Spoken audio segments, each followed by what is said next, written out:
All right, it's time. I need to talk about this because it is a problem. I'm sorry, I don't have any scripts or anything for this, so it might come off a little ranty. But it's been a problem that, I thought was over. I thought they were leaning in a certain direction, and clearly not. When Ragnarok Bond came out, he released with a stat buff for all the other Brawler Bonds. And when that happened, I was like, oh shit, you know? From now on, if they release a new character that's old, I mean, there's not many left, but that character is gonna buff the other versions of certain character because, they want to make the new character runnable, right? So Ragnarok Bond releases. He has, 66,000 C. That's very respectable. Very respectable. He has a Holy Relic, so that helps him, but very respectable. But then, the incident. Blue Meliodas. Blue Meliodas comes up.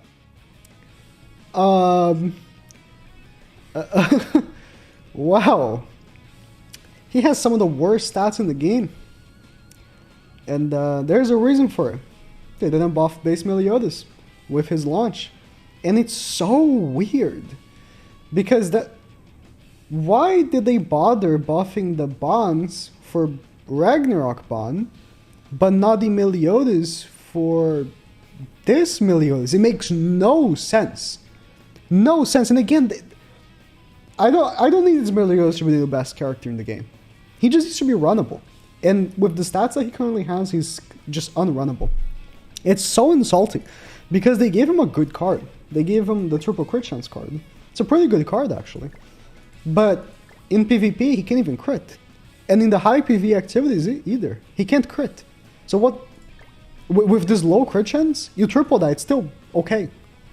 In current standards, it's still okay. If this character released in 2019, with the other base Meliodas, he'll be pretty decent. But this is not 2019, this is 2022, and characters now released with over 100% crit resistance. So what happened?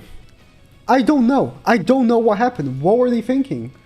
And a lot of people were happy that this character was bad. And I don't understand that mentality because people think, oh, this character is bad, so I have a week that I can skip a banner. And that's not how you should think.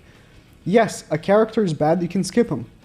But you know what happens now? This character is going to be in so many future banners because technically he's a new character. He is going to be in so many future banners. And you're going to pull him. I promise you're going to pull him over the new character. I promise you. And if at least he was good, at least he was runnable, you'd be like, oh, okay, that's nice. Like when I pull Ragnarok Bond on the Freya banner, I'm not mad. I'm like, oh, okay, Duke for Ragnarok Bond, nice. I'm not overly excited and with immense joy, but, I'm like, okay, oh, nice, neat. And it's not going to be the case at all for this guy. You can bet your ass it won't. And it's so strange because this is a PvP game that also has a pretty high level PvE amount of content, right? And all these characters here, basically, except for like very specific things like high points on Guild Boss, like you can, like Blue Giant Diana is just decent for that, right? 90% of these characters here on the 7 Deadly Sins roster are almost unrunnable/unrunnable. Like genuinely. Like Blue Dia Meliodas is unrunnable now. Sure, you can use him on boss battle, but you can't run him on Bird. You can't run him on, anything actually hard. And you can't run him on PvP. So what's the point of him being in the game? And sure, this is a gacha game. A lot of people are going to be like, units get old. It is what it is, right? But I thought they were going on a different direction when they did this guy and they buffed the other Brawler Bonds. And one of the coolest things, if you guys know me, I play the only other gacha game I play currently is Dokkan Battle, right? I'm free to play on that game. Basically. I buy some minor packs here and there. Regardless. They just did this. These two characters right here, they're released in 2017, 2017. Right now in the game, they were completely unrunnable in any actual hard content because they were just so old, right? At the time when they released, they were absurd. But now, they're very, very old. You know what they do? They buff the characters. And oh my god, what happens when you buff a character? They become good again. They're not the best thing in the game or anything, but they're runnable. They're good. They went from being unrunnable to runnable. Simple as that. That's all I want. That's exactly what I want. I don't need, right? I don't need this new blue Meliodas to be the best unit in the game. I just need him to be runnable so it excuses me pulling him on future banners. Or in the SSR tickets. Or I don't think it's going to be SSR tickets, but or in the SR tickets with the demons. It's so inexcusably bad that they're doing this, and I think it's a much bigger problem than I think a lot of people are treating this as. It just shows the lack of respect for old players. They always talk about, oh, we need to do something about the new players, and I agree. New players have a really hard time getting into the game because they look at this. Look at my box right here and think about how much effort it would take a new player to get where I am, right? Let's not even talk about the actual, like, you know, characters they can't have anymore, like the ReZero characters, stuff like that. Look at level 100, Super Awakening, Regular Awakening, which it's not that bad, but it's something. Actually acquiring the characters, right? Having to pull for the specific banners where some of these characters are, because a lot of these characters are exclusive to certain types of banners. Welcoming new players into this game is very tough because of how much you have to do, right? UR gear for all these. Every single one of my characters has gear on. Maybe they're not all UR gear, but they have gear, right? Very difficult to, you know, sell someone on wanting to pursue this if they're new.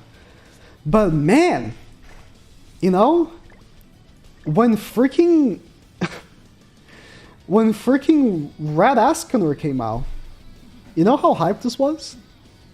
Red Ascanor released on New Year's, with the New Year's Green Demon Meliodas, Blue Jericho, and Red Liz, and no one really cared that much about the New Year's characters. They cared about Red Ascanor. Ascanor! He's the coolest character in the series. He's the best character in the series. I don't care, your opinion is invalid. Ascanor is the best character in the series. There is no second place. Maybe Bond. But there's... there is no competition. Ascanor is the best character in the series. Everyone wants to have him. And you know what? He was the best unit in the game. Now he's unrunnable for most of the game. His stats are still pretty okay. Out of the old characters, base Ascanor still has okay stats. But you know, we still don't have a third version of Ascanor. And we probably will have a Ragnarok Ascanor. If he gets the Bond treatment, the hype for Red and Green Ascanor will be relit again. It's so much hype. Thinking about these characters that years ago you summoned on because they were so hype. Now they're not very good, but back then they were so good, and you summoned on them because they were good. Also because it was Ascanor, but you know. You get what I mean. When these characters get a rebuff and they're good again, it's like coming back and rethinking of, oh, when I used Red Ascanor in PvP and he was dominating. He can dominate again. This type of feeling doesn't happen in Grand Cross like it happens on Dokkan. On Dokkan, fans that summoned in 2017 for Vegito Blue, right? He was the best unit in the game. And now, he might not be the best unit in the game, you know, because, you know, the game is completely different and everything like that, but he is goddamn good again. And you know what? I don't care. To me, he is so much better than he actually is, because I summoned on him in 2017 and he's a precious unit to me. Green Ascanor was the first banner I summoned on. I don't even have him level 100. Even though he brings me memories of me playing the game for the first time. I don't have him level 100 because there's no need to have him. He's bad. He's terrible. He's awful. There's no use for him in the game. I wish there was. But I have no hope now. These old characters need buffs. This is a PvP game. The larger the roster for a PvP game, you would expect for there to be the most options ever. But you look at the list of characters, and any character that has released before 2021 probably has terrible stats. Unless they were buffed like Milim, you know. Unless they were buffed, of course. Probably characters released before 2021 can't even compete on PvP anymore because their stats are so bad. Look at Goddess Liz. Once a dominant character. I don't even have her Holy Relic because it's so bad. Look at her stats. This unit can't compete in PvP anymore. She can't. She dies in like 2 hits. Lost Vein. The most shafted Super Awakening of all time. Where is he? Remember when he came out? How dominant he was? God damn it, I clicked the wrong thing. Look at these stats. Look. They might not seem so bad. But when you actually use him, and you hit no crits because he only has 83% crit chance, and when he crits, he doesn't even do that much damage because he doesn't have the most crit damage. Every time he gets attacked, he does that crit on, right? But his actual other stats are so low that it doesn't even matter. If he had like maybe 150 crit defense, it would excuse for him being crit so much. But he gets crit on, and he still takes a shit ton of damage. Right? We need buffs for old characters. It's a thing that would... This would, you know, bring back old players that have quit the game. This would make current players super happy. It would make new players happy because new players, they are pulling on these SSR ticket banners, right? And they're getting these dog shit old characters. It's most of them, it's the whole banner almost, is dog shit characters that needs buffs. It's the whole banner almost. They're pulling this. And they're like, okay, I did like 10 SSR tickets, I guess that's supposed to be a lot, and I got only dog shit characters? Cool. Those new players, because they love to talk about new players will be so happy to see that the garbage Blue Demon Melee they pulled, alright, is actually good. Anyways, sorry if this came out a little renty. I think this is a problem that needs to be addressed. And hope in the future. Maybe. Hope so.